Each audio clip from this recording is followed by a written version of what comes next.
Don't let your beautiful annuals go to waste. Bring them inside for the winter and replant them next year.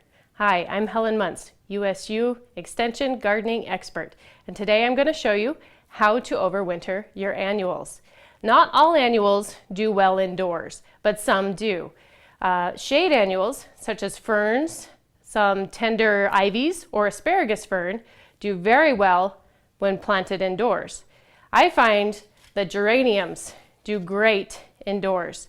So you simply remove them from their pot, and I like to transplant them into a smaller container so they're easier to store indoors, either a gallon size or a quart size container. After that, I like to get them a pretty good haircut. So these have already been trimmed down for the winter, but trimming geraniums, you simply want to, let's take a closer look here, you simply want to take down to the node where you have a new leaf growing, just like that. And give it a little trim there.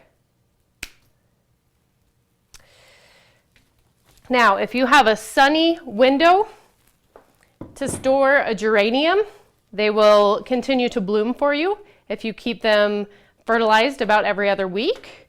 If you don't have enough light in your home, you can use artificial lighting, or you can keep them in a dark location and water a little bit less, and they will shed a lot, but they won't die. And you can bring them out and acclimate them again in the spring. So you'll lose a lot of leaves, but you can still overwinter them that way.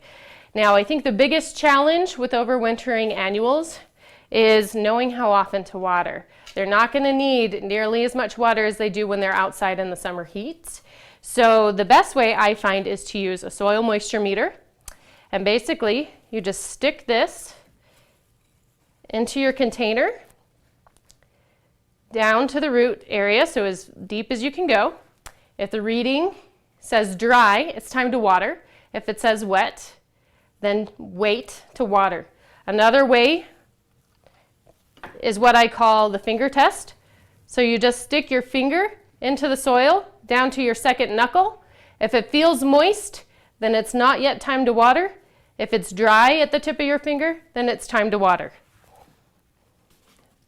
I also like to use these very cheap